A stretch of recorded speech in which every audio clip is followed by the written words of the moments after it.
বর্তমানে ইংল্যান্ড বনাম ভারতীয় দলের টেস্ট সিরিজ ধুমধুমার ভাবে চলছে। আর এই টেস্ট সিরিজের দ্বিতীয় টেস্ট ম্যাচ শেষ হয়ে গেল কালকেই। আর এই টেস্ট ম্যাচে আমাদের ভারতীয় দল দুর্দান্ত ভাবে জিতে নিল এবং ইংল্যান্ডের টিমকে পুরো দুর্মুষ করে উড়িয়ে দিল। ইংল্যান্ডকে তাদের ঘরের মাটিতে পুরোপুরিভাবে ধুল চাটিয়ে দিল আমাদের ভারতীয় দল। আর এই ম্যাচে জয়ের পরই এই টেস্ট সিরিজে 1-1 সমতা ফিরিয়ে আনলো আমাদের ভারতীয় দল। প্রথম টেস্ট ম্যাচটি আমাদের ভারতীয় দল একদম লজ্জাজনকভাবে হেরে যায়।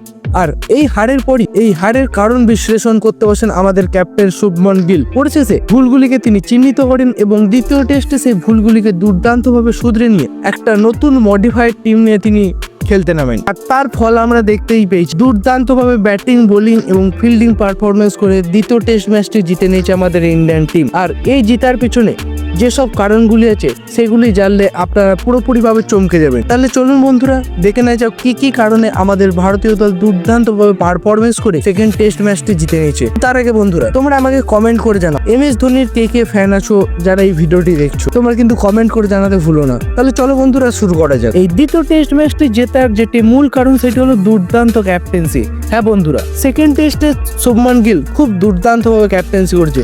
ঠিকঠাক বোলারকে ঠিকঠাক টাইমে খেলানো, ঠিকঠাক ফিল্ডারকে ঠিকঠাক জায়গায় সাজানো এবং ব্যাটিংয়ে ধৈর্যের সঙ্গে ব্যাটিং সবকিছু মিলেমিশে একটা দুর্দান্ত ক্যাপ্টেন্সির নজির রেখেছে আমাদের শুভমন গিল। দ্বিতীয় কারণটি হলো ধারাবাহিক ব্যাটিং। হ্যাঁ বন্ধুরা, শুভমন গিল যেমন দুর্দান্ত ব্যাটিং করেছে, এছাড়াও দলের অন্যান্য ব্যাটসম্যানরাও তাকে একই সঙ্গে সঙ্গ দিয়েছে। তার জন্য এরকম বিশাল বড় পাহাড় সমান স্কোর খাড়া করতে পেরেছিল আমাদের টিম ইন্ডিয়া এবং যার উপর বেস করি এই দ্বিতীয় টেস্ট ম্যাচটিকে জিতে নিয়েছে। এইগুলি বাদেও আমাদের বোলাররা যে ভুলগুলো প্রথম ম্যাচে করেছিল সেগুলোকে শুধরে সেকেন্ড ম্যাচে এসে তারা দুর্দান্ত বোলিং করেছে।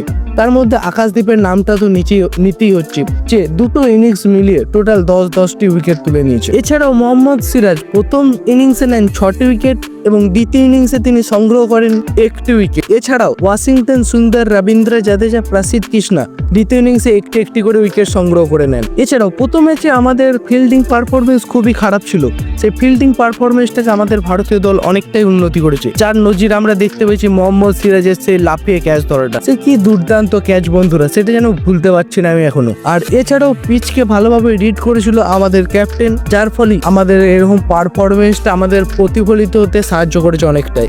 ইংল্যান্ডের ব্যাটসম্যানরাও কিছু ভুল শট সিলেকশনের দ্বারা আমাদের এই ম্যাচটা জেতাটাকে অনেকটাই সহজ করে তুলেছে। তাহলে বন্ধুরা এই সমস্ত কারণগুলি ছিল যেগুলির উপর বেস করে আমাদের ভারতীয় দল দ্বিতীয় টেস্ট ম্যাচটিকে দুর্দান্তভাবে জিতে নিয়েছে। তোমার কি মনে হচ্ছে এটা ছাড়াও আর কোনো কারণ ছিল যেটার উপর বেস করে আমাদের ভারতীয় দল সহজে এই ম্যাচটা জিতে নিয়েছে? যদি থাকে অবশ্যই সেটা কমেন্ট করে জানাতে ভুলো না। বন্ধুরা ভিডিওটি ভালো লাগলে অবশ্যই লাইক করবে, চ্যানেলে নতুন হয়ে থাকলে চ্যানেলটি সাবস্ক্রাইব করে ডেসক্রিপশন বক্সে থাকা লিঙ্কে ক্লিক করে আমাদের টেলিগ্রাম চ্যানেল, হোয়াটসঅ্যাপ চ্যানেল এবং ফেসবুক পেজে যোগ হয়ে যাবে, যেখানে আমরা ক্রিকেট রিলেটেড সমস্ত আপডেট দিয়ে থাকি। তাহলে বন্ধুরা আজকের মতো এখানেই ফিরে আসছি খুব শীঘ্রই নতুন কোনো ক্রিকেটের আপডেট নিয়ে। ততক্ষণের জন্য জয় হিন্দ, জয় ইন্ডিয়া।